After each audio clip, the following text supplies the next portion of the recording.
이 코너 기다리는 분들이 많으십니다. 한 달에 한 번 귀한 패널 모시고 우리 정치의 한 달 앞을 내다보는 시간. 월간 땡땡땡. 오늘은 스페셜 게스트를 한 분 모셨어요. 유신 정권의 대표적인 용공 조작 사건이죠. 민청학령 사건에 연루돼서 사형을 선고받았었습니다. 그 후에 삼선 의원을 지내셨고 노무현 정부에서 정무수석을 지낸 분입니다. 유인태 전 수석, 유인태 전 의원, 오늘 월간 유인태로 모셨습니다. 어서 오십시오. 네, 안녕하세요. 전 수석, 전 의원 어떤 게 더 좋으세요? 의원이 수석보다 조금 높은 자리. 아니, 의원이 청와대 수석보다 높아요? 아니, 수석은 차관급이고 예. 의원은 원래 장관 내지는 장관과 차관 중간쯤으로. 그렇게 되는 거군요. 직급으로 따지면. 직급으로, 그렇죠. 그럼 의원으로 불러드려야 돼요. 아무렇게나. 이미지는 의원이 더 나쁘고. 이미지는 나쁘고. 고르세요. 그럼 이미지입니까? 직급입니까? 편한 대로 하세요. 그러면 이미지로 가겠습니다. 오늘은 유인태 전 수석으로 가겠습니다. 얘기할 게 많은데 어떤 얘기부터 좀 풀어볼까요? 노무현 정부에서 청와대 정무수석을 하셨잖아요. 예. 특활비 얘기부터 좀 해보겠습니다. 예. 특활비. 그때도 당연히 청와대 특활비라는 게 있었죠? 있죠. 예. 쓰셨죠? 예, 그럼요. 쓰셨죠? 예. 근데 지금 이제 박근혜 정부에서 문제가 되는 건 국정원의 특활비를 예. 박근혜 대통령이 갖다 썼다는 거거든요. 예. 그것도 아주 주기적으로 상납받아서 매달 1억 원씩. 어떻게 보고 계세요? 글쎄, 그 특활비가 제가 알기로 김영삼 정부 때까지는 쓰는 예. 게 관행이었고. 예. 국정원 것을? 국정원 예산을. 그래서 저 강삼재 그때 사무총장인가가 총선 때 그 지원한 자금이 국정원 돈이었다 뭐 이런 얘기도 있었고 하여튼 그때까지는 관행이었다. YS때까지는. 예. 근데 이제 저는 뭐 김대중 정부의 속사정까지는 잘 모르지만 박지원 의원이 증언한 바에 의하면 김대중 정부부터 없어졌다고 그랬고. 없어졌다. 저희 때는 그 전에 청와대 수석들 같으면은 이제 사람들 만나는데 만나기가 좀 거북하잖아요. 얼굴이 알려져 있고. 근데 그것도 없어가지고 저는 뭐 어디 호텔의 비즈니스룸 뭐 잠깐 빌려서 보든지 아니면 조용한 커피숍을 해서 만나고. 그러니까 그 전에는 그 롯데 호텔, 플라자 호텔, 왜 조선 호텔 그 시청 근처에 가까운데 그 수석들 방이 있었어요. 그것도 미팅을 위한. 사람 만나고 그것도 다 국정원이 이제 그 임대한 방을 수석들이 썼어요. 그러니까 그게 그 전까지 일종의 관행이었는데 우리 땐 그것도 없어가지고 뭐 저는 하여튼 뭐 사람 만날 때 참 그 어디 눈에 안 띄는 뭐 커피숍 찾고 하느라고 고생도 하고 그랬거든요. 그것도 참 특이하네요. 그러니까 YS 때까지는 유명한 호텔에 수석 방을 하나 대여를 국정원이 해줬다. 모든 수석은 아닐지 모르겠어요. 근데 이제 주요 수석들, 정무수석, 뭐 대인관계 뭐 이렇게 하는. 뭐 하여튼 국정원 예산이니까 그런 식으로 현금으로도 갖다 쓰고 뭐 호텔 방 같은 거 임대료를 대납하기도 하고 뭐 그런 식으로 이제 했었는데 하여튼 우리 정부에서는 뭐 일체 없었고. 노무현 정부 때는 없었고. 예, 없었고 수석들한테 월 한 500만 원 이제 특활비가 줘주는데. 지금 들으시는 분들은 월 500만 원이면 굉장히 큰 거 아니야? 라고 생각할 수 있는데 500을 어떤 식으로 씁니까? 근데 그거가 노무현 대통령이 처음 취임해서 전 수석 보좌관들을 모아놓고 우리 저 역사에 그 당당합시다. 투명합시다. 그러니까 이 특활비를 전부 내역을 적어서 기록관에 남기자. 기록에. 그래 우리 때 노무현 정부에서 수석들이 쓴 특활비 내용은 국가기록원에 다 보관이 돼 있어요. 아니 특활비라는 거는 그렇게 안 해도 되기 때문에 특활비라고 떼놓는 건데 그것도 기록하자. 하자고 노무현 대통령이 처음에 제안을 하셨고 그러니까 우리는 이제 그 500을 받으면 아마 주로 저 기자들하고 밥 먹는데 제일 많이 그 돈이. 그러니까 밥을 먹으면은 상대한테 내시호하기가 참 그러니까. 아니 그거야 그래. 난 그때 짐승이라고 그랬잖아. 짐승들하고 밥 먹으면 사람이 내게 돼 있었어요. 기자들이. 지금 기자들 듣고 있는데 괜찮으시겠어요? 원래 기자들한테 좀 짐승기가 있잖아요. 야수 같죠. 거칠죠. 그게 지금 들으시는 분들이 500이면 엄청나게 많다고 생각하실지 모르지만 정무수석은 만나는 게 일인 사람들이니까 그러니까 그 이제 국정원 예산을 갖다가 청와대 갖다 쓰는 관행은 없어졌는데. 자, 그러니까 정리하겠습니다. 네. 청와대 국정원의 예산을 갖다가 청와대가 쓰는 그 특활비는 DJ 정부부터는 없어졌다. 예, 그렇게. 그 청와대의 그리고 노무현 정부에서는 청와대 특활비를 청와대가 쓰는 건데도 기록을 다 남겼다. 다 하자고 그래서 다 남겼어요. 그러면 도대체 이 국정원 것을 갖다 쓰는 거는 관행은 또 언제 부활된 걸까요? 이명박 전 대통령 때입니까? 이거는 제가 이명박 정부에서는 어떻게 됐는지 모르겠고요. 다만 이제 이번에 뭐 국정원 이 조사를 하다가 그 청와대 그렇게 했다고 그러는데 그것도 갖다가 공식적으로 썼다기보다 물론 더 조사를 해봐야 되겠지만 지금 뭐 3인방만 알고 그렇죠. 다른 그 소위 라인에 있는 사람들은 오는 것도 그것도 모르고 어디에 쓰였는지도 지금 몰라요. 더더군다나 말이죠. 저는 그 자유한국당에서 그 관행인데 그게 뭔 죄냐 뭐 이런 식의 얘기를 하면은 아시다시피 60 무렵까지는 우리나라 고문이라는 게 아주 그 횡행했잖아요. 고문? 예. 그렇죠. 뭐 절도범도 잡혀 들어오면. 전기고문, 물고문. 뭐 경찰서 들어가면 우선 두드려 패기부터 했어요. 뭐 그렇게 자백하라고. 자, 고문하는 게 수사관에서 관행이니까 그거 왜 지금 고문한 걸 가지고 요새 누가 고문을 했다고 치면은 그 얘기하고 똑같은 거예요. 그 꼴이나 마찬가지다. 과거에 다 고문했는데. 고문 다 해서 예전에 전기고문, 물고문에서 자백받았는데 고문이 뭐가 문제냐라고 하는 것과 같은 거죠. 같은 거죠. 알겠습니다. 이제 이런 이야기가 오가다가 어떤 얘기가 나왔냐면 홍준표 대표가요. 원내대표 겸 국회 운영위원장 시절에 매달 한 4, 5천씩을 특활비로 받았는데 그거를 내가 생활비로 집에다 갖다 줬다라고 전에 얘기한 적이 있어요. 이거 가지고 문제를 삼은 거죠. 아, 특활비 이거 그러면 그때 유용했다는 얘기냐 홍준표 대표가. 그러자 유용했다는 건 아니다. 생각해보니까 집에다 갖다 준 적은 없다. 또 이렇게 말을 바꿨습니다. 그럼 어떻게 보세요? 글쎄, 아니, 그 17대 국회에서 행자위원장을 할 때 그 친구가 환노위원장을. 홍준표 대표가. 거기도 상임위원장을 하고 해서 뭐 개인적으로는 이런저런 인연으로 좀 아는 사이인데 사람이 저래 구질구질한 친구가 아니었어요. 원래 또 구질구질까지 얘기해. 아니요.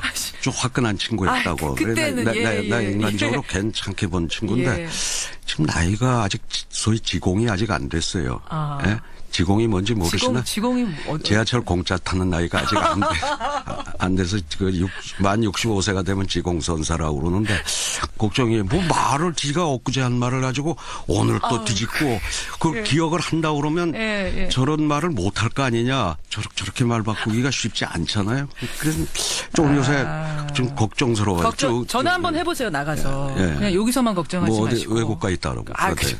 저같이 별 볼 일 없는 놈이 전화하면 바꿨어요. 무슨 말씀이십니까? 이은태 전 수석. 뭐 말씀이 그냥 거침이 없으세요. 아니 이럴 바에는 그럼 아예 특활비 없애버리자. 이런 청취자 의견도 지금 많이 들어옵니다. 근데 아주 없앨 수는 없어요. 현실적으로 안 돼요? 현실적으로 좀 비밀이 필요한 게 있어요. 이러다 업무를 하다 보면 특히 이제 뭐 정보기관 같은데 국정원 예산 같은 데서 특수활동비를 없애자고 그러면 사실은 그 제대로 역할을 하지 말라는 거니까 너무 그렇게 과격하게 특활비를 없애자는 건 아니고 그 얘기는 좀 너무 그건 좀 극단적이고 극단적이고 그 투명성을 좀 더 이렇게 높여가고 그렇죠. 특수활동비 자체 항목의 예산은 지금보다 더 많이 줄일 수 있지 않냐. 공개하진 않더라도 최소한 기록을 하게 해서 최소한의 양심적 장치라도 집에 가서 그러니까 그 생활비로 보태 쓰는 이런 건 없게끔 할 수 있진 않을까 이런 아이디어도 드네요. 그래요. 특활비 얘기했습니다. 요즘 정치판은 어떻게 읽고 계세요? 정당들의 그 모습은? 글쎄 참 결국 그 야당이 건강해야 이 우리 정치가 바로 가고 여당도 청와대도 가게 돼 있는데 지금 제1야당의 모습이 그렇게 조금 더 상식을 좀 찾아서 좀 건강한 그 견제자 역할을 좀 해주기를 간절히 바래요. 그러니까 어떤 모습 보시면 이렇게 자유한국당이 비상식적이라고 보세요? 또 그 얘기하면 아까 계속 제가 좀 하지 않으셔도 되겠습니다. 아까 충분히 하셨어요. 했으니까 충분히 하셨어요. 이렇게 우려를 또 얘기해야 되니까 반복하지 않겠고요. 조금 더 좀 이성을 찾아서 좀 상식을 회복해서 이 제대로 견제할 부분은 그래서 저 사람들이 이거는 어떻게 해서 할까 하는 걸 좀 무조건 다 모든 걸 그냥 반대만 아니고 자유한국당이 이 부분은 어떻게 볼까. 처음으로 어제 헌재 소장 적격으로 같이 한 거는 이진성 소장. 물론 뭐 헌법재판관을 자기들 정부 때 지명한 사람이긴 하지만은 그렇죠. 협조할 건 하고 강력하게 좀 비판할 건 하고 이제 이렇게 해야 그 야당의 목소리에 청와대도 좀 더 귀를 기울일 텐데 지금은 별로 귀를 기울이게끔 처신을 하질 않는 게 저는 사실 우리 정치 발전에 참 걱정스러운 대목이라고 봅니다. 제1야당이 건강하게 힘을 키워야 되는데 지금 말하자면 사실 지지율도 말해주잖아요. 지지율이 굉장히 낮습니다. 그래서 정치인으로서 우려스럽다는 말씀. 건강해지길 바란다는 바람이시네요. 잘 되길 바란다는 지지율 한 30%좀 올라갔으면 좋겠어요. 좀 잘해가지고. 14, 15 왔다 갔다 하죠.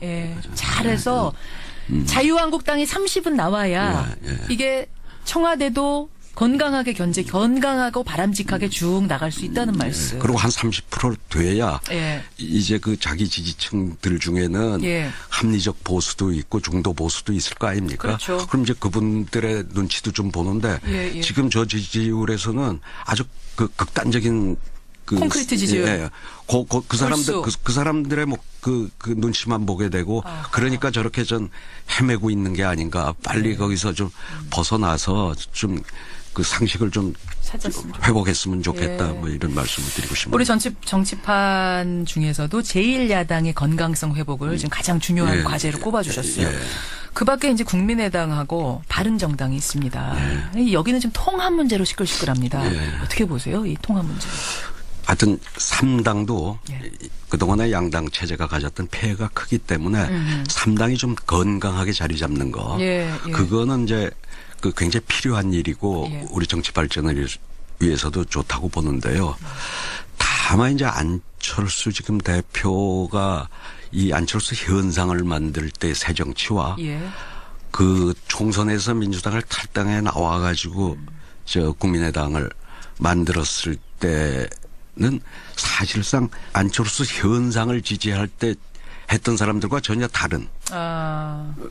말하자면 호남에서 지역구를 거의 뭐 쓸다시피 할 때도 거기에서 가장 장년층의 지지를 받았고 호남에서도 원래 새정치를 안철수 현상이 생겼을 때 안철수 대표를 지지했던 사람들은 오히려 민주당을 지지하는 완전히 지지층의 그렇게 됐잖아요. 그러니까 참 안철수 대표가 앞으로 정치 행보를 하기가 깝깝해진 거죠. 깝깝해졌는데 다만 지금 저렇게 통합이라고 하는 게요. 옛날에 지역 맹주들이는 뭐 일본말 써서 죄송합니다만 오야 맘대로 할 수가 있었어요. 리더 맘대로. 이것도 미국 말이군요. 뭐라고 해야 됩니까? 우리나라 말로. 뭐 그냥 우두머리. 우리 세대는 그냥 그걸 오야 맘대로 한다고 하는데. 아이고, 야, 상김 시대야. 그 사람 도장이 들어간 공천장 가지면은 배지를 할 때가 몇십 군데 이상 됐던 분들 아니에요. 그렇죠. 이제 그 시대는 갔잖아요. 갔어요, 이제. 갔으니까 지금 예를 들어 뭐 어느 정치 지도자의 공천장 가지고 안전하게 당선될 곳이 몇 군데라도 아마 박근혜 대통령이 그나마 마지막 그 세대입니까? 마지막 그래도 박근혜 공천장 가지만 당선될 때가 한 열 몇 군데는 그게 그럼요. 마지막 정치인일 거 아니겠어요? 그러니까 지금 저렇게 통합이라고 하는 거를 서둘러서는 안 되고 제일 안 대표의 리더십의 문제가 혼자 결정을 하고 뭐 어디 기업의 CEO 대주주가 혼자 결단하듯이 사실 탈당도 그렇고 국민의당 창당도 그런 식으로 지금까지 해오니까 사람들이 자꾸 떨어져 나가잖아요. 함께 하던 사람들이. 그런데 이번에도 통합을 저렇게 밀어붙여가지고는 저는 제 3당이 저는 잘 건재하기를 바라는 입장에서 오히려 좀 불안하다. 그러니까 어떻게든지 조금 이 운반하는 과정을 잘 속도와 이런 걸 좀 맞춰서 더불어 함께 최대한의 지금의 국민의당 의원들의 한 3분의 2는 그래도 동의를 받아가지고 그렇죠. 그 추진을 하는 게 좋겠고 그러려고 그러면 본인의 욕심을 개인적 야심은 좀 버리고 한국 정치 발전에 그래도 이 3당 제3당을 예. 이렇게 정착시킨 정치인으로 예. 나는 역사에 남아도 좋다. 이런 마음가짐으로 이 통합이 됐던 연대가 됐던 예. 이렇게 좀 추진을 말씀이세요. 그러길 바랍니다. 그러니까 지금 통합이 옳으냐 그르냐는 일단 떠나고 차치하고 예. 그걸 차치하고 두 번째 문제고 일단은 거기까지 가는 과정이 좀 고통스럽더라도 설득을 해가면서 가야 되는데 네, 그렇죠. 지금은 너무 대표 맘대로 확 드라이브를 걸어가는 거 아니냐. 이렇게 되면 결국 갈라질 수밖에 없다고 보시는 거예요. 그 당은. 떨어져 나갈 수밖에 없다. 지금 꼭 통합 안 해도 이 지금 국민의당 자체가 사실은 캐스팅 보트를 지금 행사하고 있는 거예요. 그동안의 인사 이거 동의 청문 같은 데서 국민의당이 어떻게 하느냐에 따라 헌재 소장은 낙마했고 그랬어요. 그러니까 현재도 쥐고 있어요. 전 그 역할을 그래도 하는 게 지금 상당히 국민당이 중요한 역할을 이미 하고 있어요. 우리 전국에서 또 지금 다 120석, 1석, 10몇 석 이런 구도에서. 그렇죠.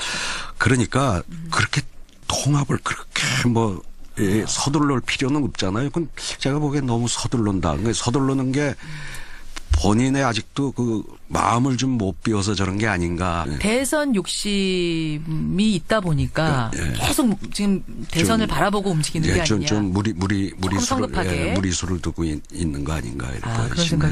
알겠습니다. 이거 전제는 있습니다. 우리 유인태 전 수석께서는 반드시 3당.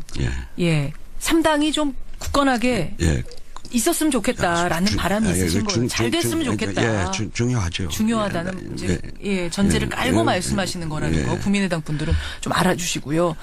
알겠습니다. 결국은 그러면은 예측을 해야 되거든요. 우리가 어떻게 될 것 같으세요? 옳으냐 그르냐가 아니라 될 것 같으세요? 안 될 것 같으세요?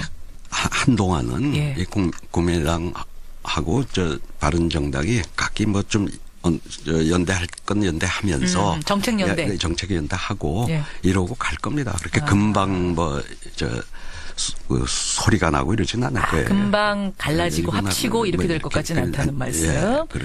자, 시간이 벌써 이렇게 됐네요. 이제 보내드려야 할 시간이 됐는데 한 가지만 좀 예측을 부탁드릴게요. 전병헌 전 수석의 후임이 필요합니다. 이제 곧 골라야 됩니다. 혹시 좀 염두에 두고 계신 분 추천할 만한 인물 보이십니까? 저는 염두에 뒀다기보다 지금 안 해도 전직 초선들이 비서관을 하는 게 저게 비정상이에요.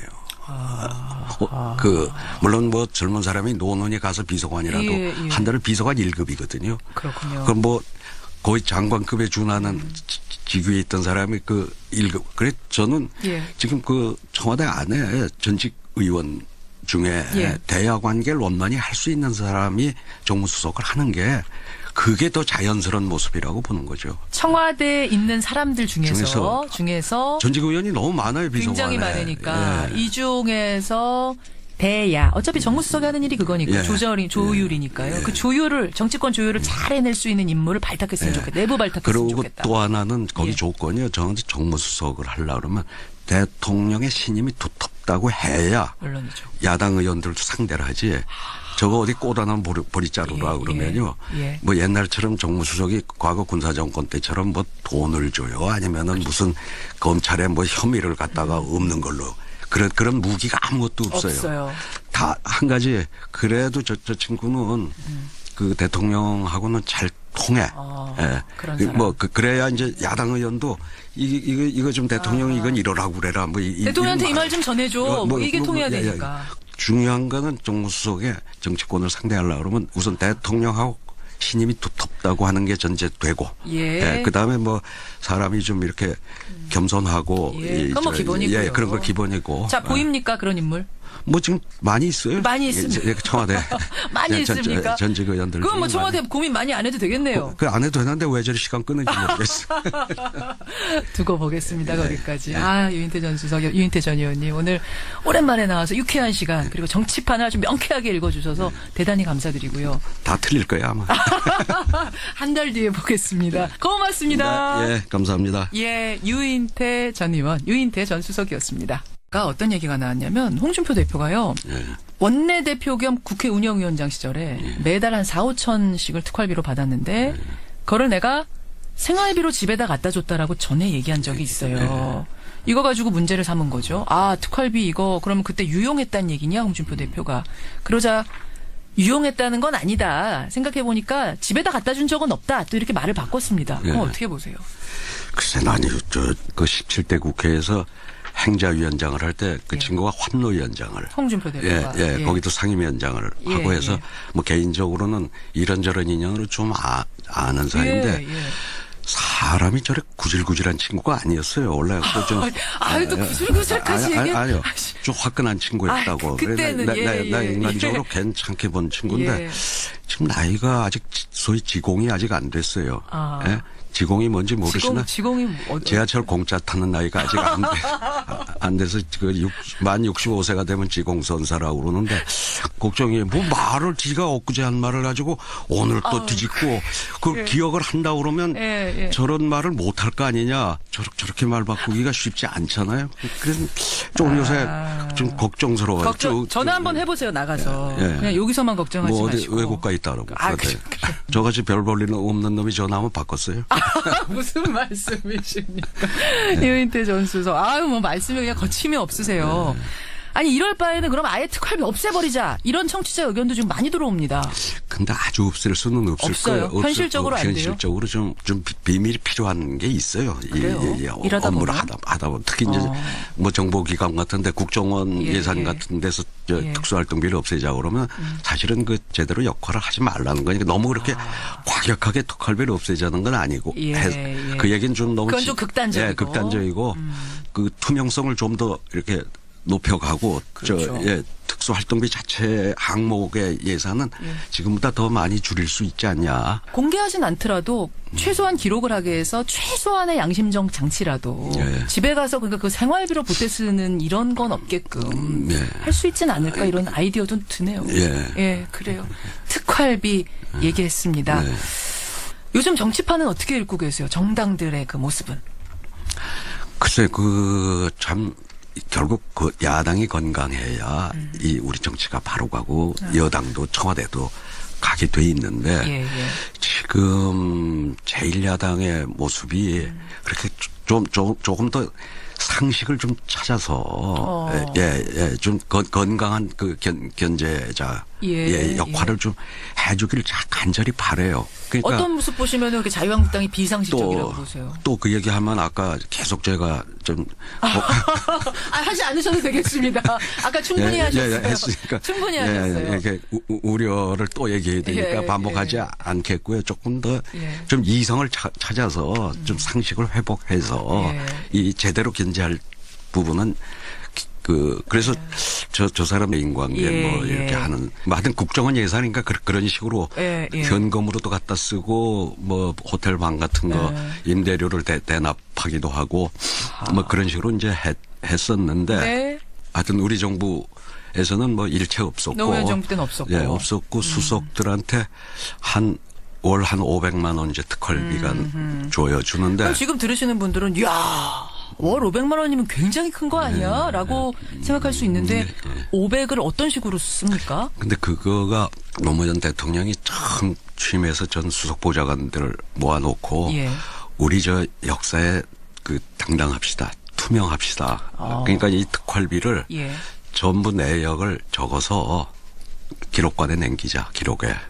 그래 우리 때 노무현 정부에서 수석들이 쓴 특활비 내역은 국가기록원에 다 보관이 돼 있어요. 아니 특활비라는 거는 그렇게 안 해도 되기 때문에 특활비라고 떼놓는 건데 그것도 기록하자. 하자고 노무현 대통령이 처음에 제안을 하셨고 그러니까 우리는 이제 그 500을 받으면 아마 주로 저 기자들하고 밥 먹는데 제일 많이 그 돈이. 그러니까 밥을 먹으면은 상대한테 내시호하기가 참 그러니까.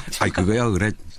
난 그때 짐승이라고 그랬잖아. 짐승들하고 밥 먹으면 사람이 내게 돼 있었어요. 기자들이. 지금 기자들 듣고 있는데 괜찮으시겠어요? 원래 기자들한테 좀 짐승기가 있잖아요. 야수 같죠. 거칠죠. 그게 지금 들으시는 분들이 500이면 엄청나게 많다고 생각하실지 모르지만 정무수석은 만나는 게 일인 사람들이니까. 그러니까 그건 이제 국정원 예산을 갖다가 청와대 갖다 쓰는 관행은 없어졌는데. 자, 그러니까 정리하겠습니다. 네. 청와대 국정원의 예산을 갖다가 청와대가 쓰는 그 특활비는 DJ 정부부터는 없어졌다. 예, 그렇게. 그러니까 청와대의 그리고 노무현 정부에서는 청와대 특활비를 청와대가 쓰는 건데도 기록을 다 남겼다. 다 하자고 그래서 다 남겼어요. 그러면 도대체 이 국정원 것을 갖다 쓰는 거는 관행은 또 언제 부활된 걸까요? 이명박 전 대통령 때입니까? 이거는 제가 이명박 정부에서는 어떻게 됐는지 모르겠고요. 다만 이제 이번에 뭐 국정원 이 조사를 하다가 그 청와대 그렇게 했다고 그러는데 그것도 갖다가 공식적으로 썼다기보다 물론 더 조사를 해봐야 되겠지만은 지금 뭐 3인방만 알고 그렇죠. 다른 그 소위 라인에 있는 사람들은 오는 것도 그것도 모르고 어디에 쓰였는지도 지금 몰라요. 더더군다나 말이죠. 저는 그 자유한국당에서 그 관행인데 그게 뭔 죄냐 뭐 이런 식의 얘기를 하면은 아시다시피 60 무렵까지는 우리나라 고문이라는 게 아주 그 횡행했잖아요. 고문? 예. 그렇죠. 뭐 절도범도 잡혀 들어오면. 전기고문, 물고문. 뭐 경찰서 들어가면 우선 두드려 패기부터 했어요. 뭐 그렇게 자백하라고. 자, 고문하는 게 수사관에서 관행이니까 그거 왜 지금 고문한 걸 가지고 요새 누가 고문을 했다고 치면은 그 얘기하고 똑같은 거예요. 그 꼴이나 마찬가지다. 과거에 다 고문했는데. 고문 다 해서 예전에 전기고문, 물고문에서 자백받았는데 고문이 뭐가 문제냐라고 하는 것과 같은 거죠. 같은 거죠. 알겠습니다. 이제 이런 이야기가 오가다가 있었어요. 리더 맘대로. 이것도 미국 말이군요. 뭐라고 해야 됩니까? 우리나라 말로. 뭐 그냥 우두머리. 이제 우리 세대는 그냥 그걸 오야 맘대로 한다고 하는데. 아이고, 야, 상김 시대야. 그 사람 도장이 들어간 공천장 가지면은 배지를 할 때가 몇십 군데 이상 됐던 분들 아니에요? 그렇죠. 이제 그 시대는 갔잖아요. 갔어요, 이제. 갔으니까 지금 예를 들어 뭐 어느 정치 지도자의 공천장 가지고 안전하게 당선될 곳이 몇 군데라도 아마 박근혜 대통령이 그나마 마지막 그 세대입니까? 마지막 그래도 박근혜 공천장 가지만 당선될 때가 한 열 몇 군데는 그게 그럼요. 마지막 정치인일 거 아니겠어요? 아하. 그러니까 지금 저렇게 통합이라고 하는 거를 그 서둘러서는 안 되고 그 제일 그 안 대표의 리더십의 문제가 혼자 결정을 하고 뭐 어디 기업의 CEO 대주주가 혼자 뭐 그 결단하듯이 사실 탈당도 그렇고 국민의당 창당도 그런 식으로 지금까지 해오니까 사람들이 자꾸 떨어져 나가잖아요. 함께 하던 사람들이. 그런데 이번에도 통합을 저렇게 밀어붙여가지고는 저는 제 3당이 저는 잘 그 건재하기를 바라는 입장에서 오히려 좀 불안하다. 그러니까 어떻게든지 조금 이 운반하는 과정을 잘 속도와 뭐 이런 걸 좀 맞춰서 더불어 함께 최대한의 지금의 국민의당 의원들의 한 3분의 2는 그래도 동의를 받아가지고 그 추진을 하는 게 좋겠고 그러려고 그러면 본인의 욕심을 개인적 야심은 좀 버리고 한국 정치 발전에 그래도 이 3당 제3당을 이렇게 정착시킨 정치인으로 나는 역사에 남아도 좋다. 이런 마음가짐으로 이 통합이 됐던 연대가 됐던 이렇게 좀 추진을 그러길 바랍니다. 그러니까 지금 통합이 옳으냐 그르냐는 일단 떠나고 차치하고 그걸 차치하고 두 번째 문제고 일단은 거기까지 가는 과정이 좀 고통스럽더라도 설득을 해가면서 가야 되는데 그렇죠. 지금은 너무 대표 맘대로 확 드라이브를 걸어가는 거 아니냐. 이렇게 되면 결국 갈라질 수밖에 없다고 보시는 거예요. 그 당은. 떨어져 나갈 수밖에 없다. 지금 꼭 통합 안 해도 이 지금 국민의당 자체가 사실은 캐스팅 보트를 지금 행사하고 있는 거예요. 그동안의 인사 동의 청문 같은 데서 국민의당이 어떻게 하느냐에 따라 헌재 소장은 낙마했고 뭐 그랬어요. 그러니까 현재도 쥐고 있어요. 전 그 역할을 그래도 하는 게 지금 상당히 국민당이 중요한 역할을 이미 하고 있어요. 우리 전국에서 또 지금 뭐 다 120석, 1석 뭐 10몇 석 이런 구도에서 그러니까 그렇게 통합을 그렇게 서둘러올 필요는 없잖아요. 그건 제가 보기엔 너무 서둘른다. 서둘르는 게 본인의 아직도 그 마음을 좀 못 비워서 저런 게 아닌가. 대선 욕심이 있다 보니까 계속 지금 대선을 바라보고 움직이는 게 아니냐. 좀 무리수를 두고 있는 거 아닌가 이렇게 그런 생각. 이 코너 기다리는 분들이 많으십니다. 한 달에 한 번 귀한 패널 모시고 우리 정치의 한 달 앞을 내다보는 시간. 월간 땡땡땡. 오늘은 스페셜 게스트를 한 분 모셨어요. 유신 정권의 대표적인 용공 조작 사건이죠. 민청학령 사건에 연루돼서 사형을 선고받았었습니다. 그 후에 삼선 의원을 지내셨고 노무현 정부에서 정무수석을 지낸 분입니다. 유인태 전 수석, 유인태 전 의원 오늘 월간 유인태로 모셨습니다. 어서 오십시오. 네, 안녕하세요. 전 수석, 전 의원 어떤 게 더 좋으세요? 의원이 수석보다 조금 높은 자리. 아니, 의원이 청와대 수석보다 높아요? 아니, 수석은 차관급이고 의원은 원래 장관 내지는 장관과 차관 중간쯤으로. 그렇게 되는 거군요. 직급으로 따지면. 직급으로, 그렇죠. 그럼 의원으로 불러드려야 돼요. 아무렇게나. 이미지는 의원이 더 나쁘고. 이미지는 나쁘고. 고르세요. 그럼 이미지입니까? 직급입니까? 편한 대로 하세요. 그러면 이미지로 가겠습니다. 오늘은 유인태 전 수석으로 가겠습니다. 얘기할 게 많은데 어떤 얘기부터 좀 풀어볼까요? 노무현 정부에서 청와대 정무수석을 하셨잖아요. 특활비 얘기부터 좀 해보겠습니다. 특활비. 그때도 당연히 청와대 특활비라는 게 있었죠? 있죠. 쓰셨죠? 그럼요. 쓰셨죠. 근데 지금 이제 박근혜 정부에서 문제가 되는 건 국정원의 특활비를 박근혜 대통령이 갖다 썼다는 거거든요. 그것도 아주 주기적으로 상납받아서 매달 1억 원씩. 어떻게 보고 계세요? 글쎄, 그 특활비가 제가 알기로 김영삼 정부 때까지는 쓰는 게 관행이었고. 국정원 것을? 국정원 예산을. 그래서 저 강삼재 그때 사무총장인가가 총선 때 그 지원한 자금이 국정원 돈이었다 이런 얘기도 있었고 하여튼 그때까지는 관행이었다. 관행인데. 근데 이제 저는 김대중 정부의 속사정까지는 잘 모르지만 박지원 의원이 증언한 바에 의하면 김대중 정부부터 없어졌다고 그랬고. 없어졌다. 저희 때는 그 전에 청와대 수석들 같으면은 이제 사람들 만나는데 만나기가 좀 거북하잖아요. 얼굴이 알려져 있고. 근데 그것도 없어가지고 저는 어디 호텔의 비즈니스룸 잠깐 빌려서 보든지 아니면 조용한 커피숍을 해서 만나고. 그러니까 그 전에는 그 롯데 호텔, 플라자 호텔, 외 조선 호텔 그 시청 근처에 가까운데 그 수석들 방이 있었어요. 그것도 미팅을 위한. 사람 만나고 그것도 다 국정원이 이제 그 임대한 방을 수석들이 썼어요. 그러니까 그게 그 전까지 일종의 관행이었는데 우리 땐 그것도 없어가지고 저는 하여튼 사람 만날 때 참 그 어디 눈에 안 띄는 커피숍 찾고 하느라고 고생도 하고 그랬거든요. 그것도 참 특이하네요. 그러니까 YS 때까지는 유명한 호텔에 수석 방을 하나 대여를 국정원이 해줬다. 모든 수석은 아닐지 모르겠어요. 근데 이제 주요 수석들, 정무수석 때들이 이거는 어떻게 해서 할까 하는 걸 좀 무조건 다 모든 걸 그냥 반대만 아니고 자유한국당이 이 부분은 어떻게 볼까.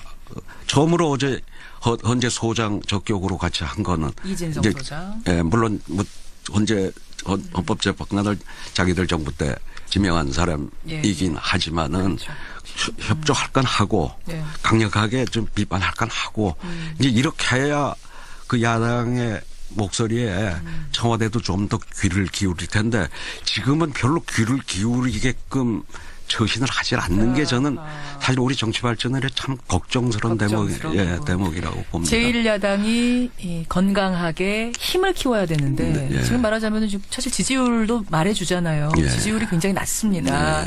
그래서 정치인으로서 우려스럽다는 말씀. 건강해지길 바란다는 바람이시네요. 잘 되길 바란다는 지지율 한 30%좀 올라갔으면 좋겠어요. 좀 잘해가지고. 14, 15 왔다 갔다 하죠. 잘해서 자유한국당이 30은 나와야 이게 청와대도 건강하게 건강하고 바람직하게 쭉 나갈 수 있다는 말씀. 그리고 한 30% 돼야 예. 이제 그 자기 지지층들 중에는 예. 합리적 보수도 있고 중도 보수도 있을 거 아닙니까? 그렇죠. 그럼 이제 그분들의 눈치도 좀 보는데 예, 예. 지금 저 지지율에서는 아주 그 극단적인 그 콘크리트 지지율. 예. 그 사람들 그 사람들의 뭐 그 눈치만 보게 되고 아하. 그러니까 저렇게 전 헤매고 있는 게 아닌가. 빨리 거기서 좀 벗어나서 좀 그 상식을 좀 회복했으면 좋겠다. 예. 뭐 이런 말씀을 드리고 싶습니다. 우리 정치판 중에서도 제1야당의 건강성 회복을 지금 가장 중요한 예. 과제로 꼽아주셨어요. 예. 그 밖에 이제 국민의당하고 바른정당이 있습니다. 여기는 지금 통합 문제로 시끌시끌합니다. 예. 어떻게 보세요? 이 통합 문제. 하여튼 3당도 예. 그동안의 양당 체제가 가졌던 폐해가 크기 때문에 3당이 좀 건강하게 자리 잡는 거. 예, 예. 그거는 이제 그 굉장히 필요한 일이고 예. 우리 정치 발전을 위해서도 좋다고 보는데요. 다만 이제 안철수 지금 대표가 이 안철수 현상을 만들 때 새 정치와 예. 그 총선에서 민주당을 탈당해 나와가지고 저 국민의당을 만들었을 때는 사실상 안철수 현상을 지지할 때 했던 사람들과 전혀 다른. 말하자면 저 호남에서 지역구를 그 거의 뭐 쓸다시피 할 때도 거기에서 가장 장년층의 지지를 받았고 호남에서도 원래 새 정치를 예. 안철수 현상이 생겼을 때 안철수 대표를 지지했던 사람들은 오히려 민주당을 지지하는 완전히 아하. 지지층의 바뀌었어요. 그렇게 됐잖아요. 그러니까 참 안철수 대표가 앞으로 정치 행보를 하기가 깝깝해진 거죠. 깝깝해졌는데 다만 지금 저렇게 통합이라고 하는 게요. 예. 옛날에 지역 맹주들이는 뭐 일본말 써서 죄송합니다만 오야 맘대로 할 수